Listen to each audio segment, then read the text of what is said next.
In May 2025, serious allegations of sexual misconduct emerged online. These claims represented the culmination of a coordinated attempt to expose disturbing behavior that allegedly spanned more than a decade, with the accused being a YouTuber named Saberspark, also known as Steven, a person that has amassed over 2 million subscribers in their time on the platform. As the uploading of this video, Saberspark has provided his full response to the allegations, and the accusers have yet to respond to this, with the exception of Brony Fandun crashing out on Twitter and actually threatening suicide, and we'll get to that a little bit later. But is Saberspark's response as good as we think it is? For those somewhat familiar with the situation, a tweet was posted several hours before a video addressing these allegations was released. For those that have already read this tweet, you can go ahead and skip this part, but for those that haven't, I am going to read it again for you. I became a fan of Saberspark when I was in high school when I found his essay video titled Ballad of the Brony back in 2011. After graduating and turning 18, I added him on Skype to tell him I was a big fan of his. He added me back almost instantly, and we had a conversation ending with him giving me his phone number, which was a really big deal to me at the time since this was the first time interacting with any sort of celebrity. I had developed a parasocial crush on him due to being starstruck, which was something that he was aware of. We would talk on Skype and text each other semi-frequently leading up to the first time meeting him. In 2012, I went to my first pony convention. This was my first time ever traveling by myself and was soon after the two of us became friends. When I met up with him in person, he invited me to his hotel room and showed me the video he was editing on his laptop, causing me to internally geek out. I was really nervous being alone in a hotel room with someone I was a huge fan of and had a crush on, but I tried to play it cool. He was 4 to 5 years older than me, making me feel more nervous and out of place. He would bring up the prospects of the two of us dating and how it didn't feel right for us to do so. After that, he almost immediately initiated making out with me and guided me to his bed. In this moment, he did not directly ask me for consent. I was thrown onto his bed and he would insert himself into me. Saberspark was also significantly larger than me, as I was an 80-something pound 18-year-old girl, so I physically could not stop him. I felt extremely nervous and uncomfortable because I had never experienced having any sort of sexual intimacy with someone I was not dating before, much less someone I just met. I was very new to meeting people online in general. At that moment, I laid there disassociating, as it felt very wrong while trying to rationalize it in my head to convince myself it was a safe and normal encounter. He rushed off to clean and finish himself and came back to the bed and offered me a handshake saying, quote unquote, friends. This would cause me for the rest of the event to feel that I was taken advantage of and ashamed of myself for not trying to stop the interaction, though I tried pretending I was fine to everyone around me. I was and still am demisexual. Being put in that position was not something I wanted. I maintained the friendship until a second occurrence happening at a completely different PonyCon in 2013. This time we met in a public space but had no one around and talked for a while. He kept bringing up the prospects of us starting a relationship but how it felt wrong. He would grab my hand saying how it felt so right, only to push my hand away saying, quote unquote, but so wrong. I had decided that my crush on him was something I needed to get over because I felt that my emotions were being toyed with. He then suggested going to a more public space around others, and we went into an elevator to go to the lobby of the PonyCon hotel. As soon as the door closed, Saberspark forcefully shoved me against a wall and shoved his tongue down my throat. It scared me and actually hurt, triggering another attack of dissociation. Once again, he did not ask for consent when throwing me into his situation. Once the doors opened and people were present, this led me to feel very embarrassed. He got off me and took my hand and guided me towards the stairs to go back down to where we just were and into the men's restroom, where he pulled his pants down and guided my hands and head to perform oral sex on him. I was afraid of denying him because of past experiences with sexual assault, so I did it to get it over with without wanting to cause a problem, where he would ejaculate on my face, apologizing profusely, and then offered the same handshake as he did at the con I initially met him, saying, quote unquote, friends. Despite pretending I was fine, I had slowly begun pulling away from Saberspark. I cried that night while staying with a friend, but waited for that friend to fall asleep so no one could hear me, and I would cry for months feeling ashamed of myself for putting myself in a compromising situation with somebody I hardly knew. Over time, I felt increasingly distant and would eventually end contact completely. I don't feel safe enough to fully come forward because I don't want his fans and friends or even him to harass or contact me publicly. I wish to stay anonymous so I can avoid the anxiety and stress of being targeted by either him himself, his friends, and especially his fans. As Saberspark has over 2 million subscribers, and even sharing my story at all has me feeling really afraid. I have seen other instances of Saberspark using his enormous platform to confront people online he has had conflict with and hurt. I have also witnessed several instances of his friends attempting to justify him and his other actions. I was not made aware of his jokes about consent and his recent behavior involving Chris until only recently, and it left my stomach in knots. I please ask above all else for my privacy to be respected. I don't wish to publicly defend my personal experience and just wish to share my experience. Now for Saberspark's response. To begin with, Saberspark disclosed that he had a long-standing personal relationship with KP, dating back to 2014. Both individuals share common interests at being members of the Brony Fandun and were active YouTubers within the same time. This pre-existing friendship, which soured over time, does add a significant layer to understanding the basis that may influence the parties both involved. Saberspark explained how their relationship evolved, including their communication as content creators and eventual drifting apart. She came to me asking for advice on her videos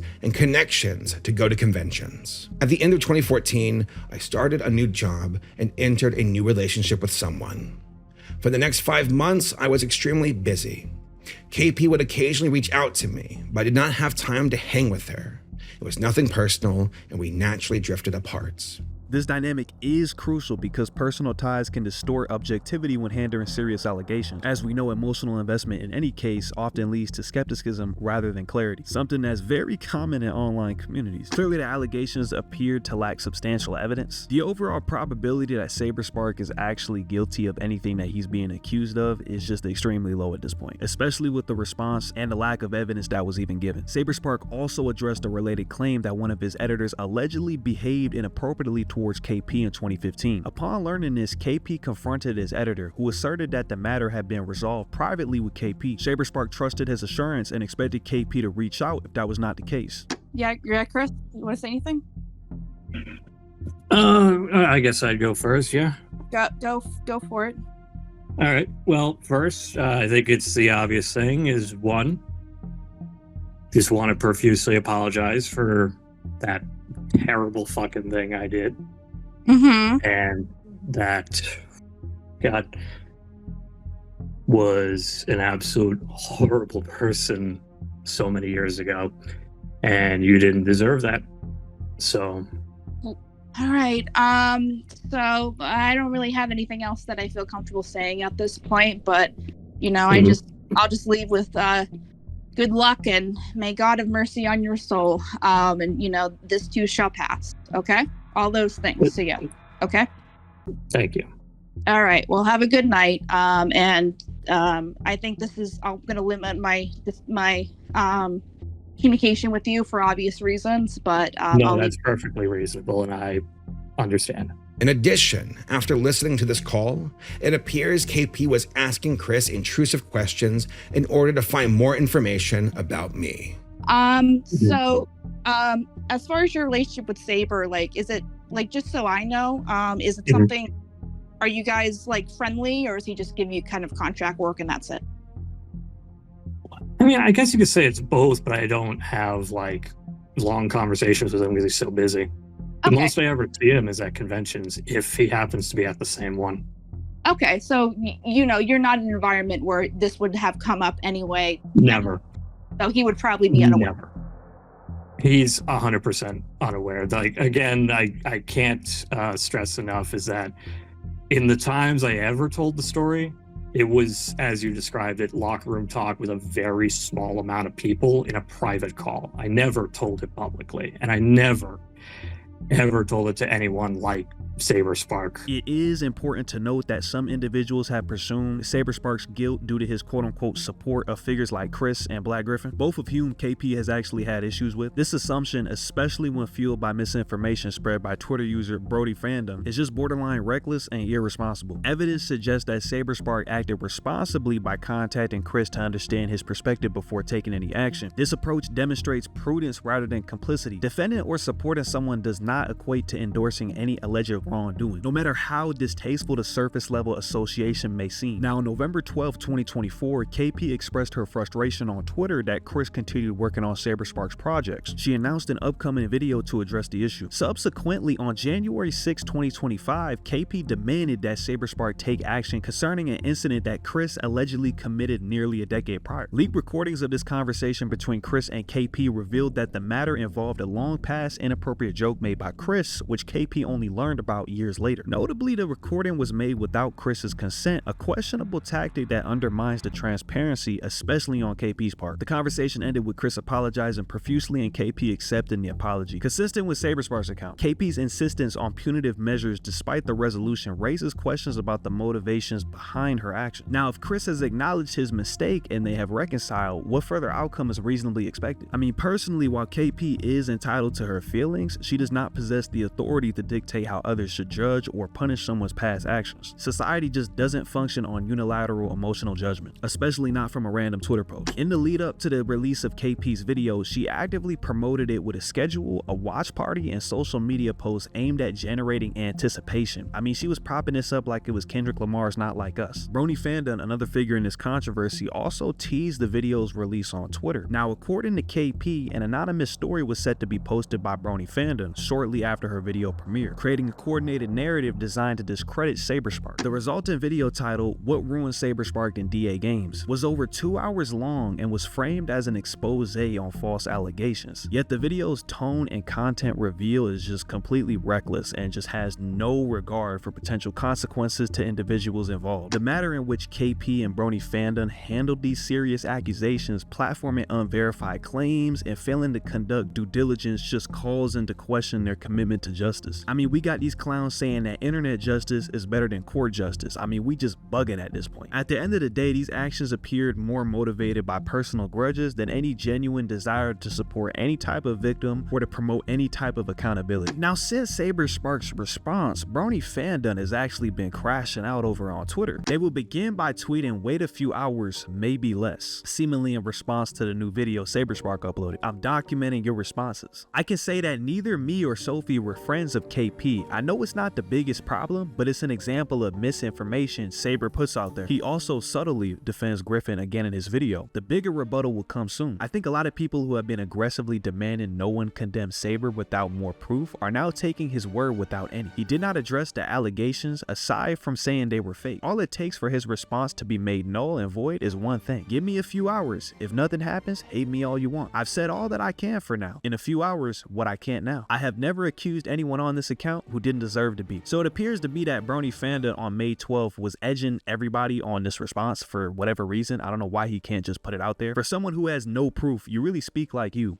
I wonder why that might be. It's been 3 hours. Where's your proof, lil bro? The night before Saberspark posted his response video, I Love Kim Possible a Lot threatened the victim with a voice memo over Discord. Afterwards, me and the victim got in a call and planned for what to do about it. The plan was for her to come forward yesterday. Twitter would not let me upload this video no matter what I tried, so it's on the better side. FYI, Blue Sky is not the better side. From my understanding, you shared a Dropbox file with Lazy and your fucking name was on it. I don't know if you're aware of that, but that's direct confirmation. So I'm at the point where my reputation is on the line because of you. And I feel like an idiot because of you.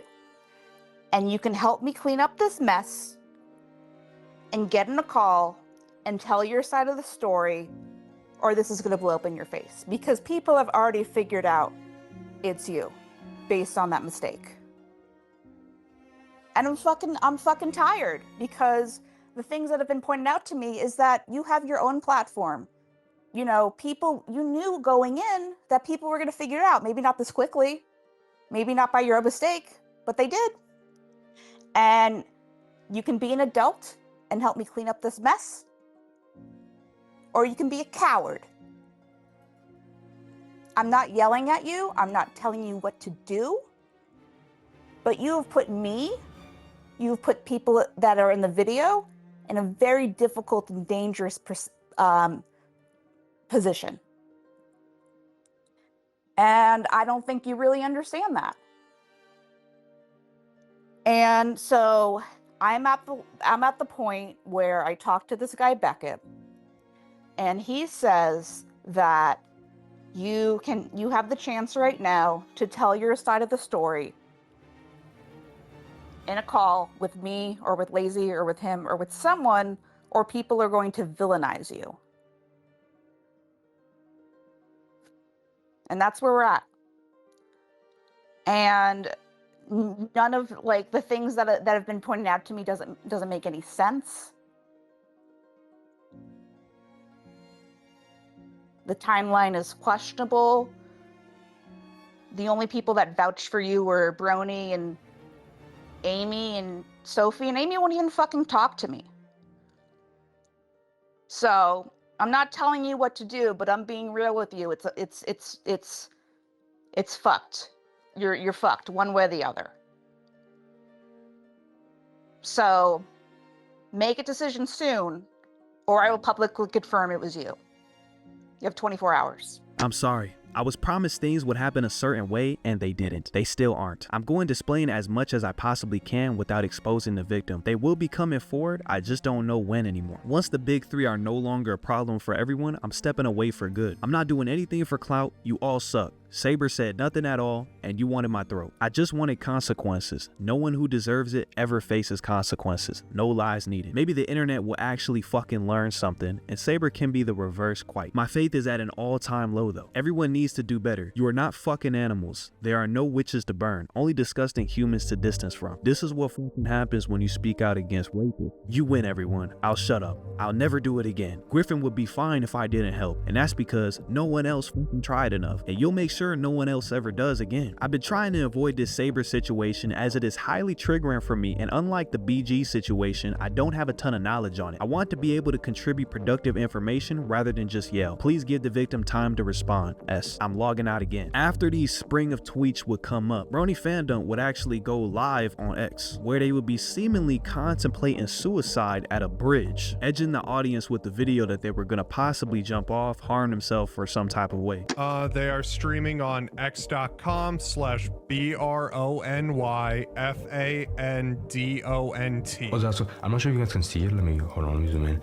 When it was going on, right, they had nearly 3K viewers. My God, I wish I could find the original stream, but you know, with Twitter being so janky, I'm not sure if they keep archives. I think they do, right?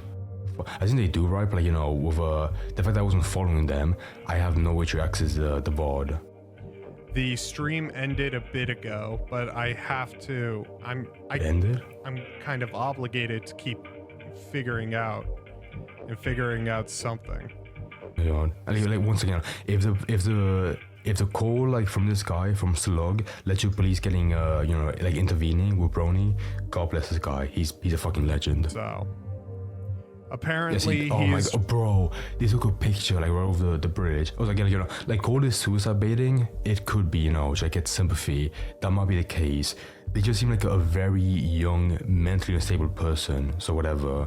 I don't want to go that far, right? 'Cause I feel a little bit bad for them at least. Just sitting down crying against the rail. Please do at least get an officer out there or someone to help him out. Absolutely. I had this in for dispatch already. He is wearing black. I feel like the fact that he streamed it as it was going on is like more sign that it was suicide baiting. So like on one side it's pathetic, but like, even then, I still feel bad for them. Going to these type of heights over some online accusations definitely shows where this person's mental space is, and shows that they should not be trying to propagate any type of witch hunt towards anybody. You had the balls to step behind some allegations, now you better deal with it head high. If you couldn't take the heat, why the hell you step in the kitchen? But I'll show some grace, because clearly you aren't in the best mental state to begin with. When allegations are weaponized as tools as revenge, they damage the credibility of all parties and the broader community's ability to address abuse effectively. Even if the allegations were true or more severe than presented, the lack of concrete evidence allows Saberspark to dismiss them, as disproving a negative is inherently challenged. The reliance on quote-unquote internet justice rather than formal legal channels exacerbates the problem. These individuals have demonstrated a preference for public shaming and online witch hunts over due process. This is evident in their treatment of the other online creators like Billy Bustup, Prince Whatever, and Black Griffin. But Black Griffin is another conversation on its own. Brony Fandun's repeated use of falsifiable information to attack others despite lacking awareness of professional resources like Rain illustrates a dangerous naivety. I do believe that Saberspark's response provided a reasonable defense against the irresponsible allegations presented by KB and Brony Fandun. I would say that it is crucial to approach such controversies with nuance and caution, and not to rely on online witch hunts for justice. But it's been Clancy. Holla at your boy. Peace.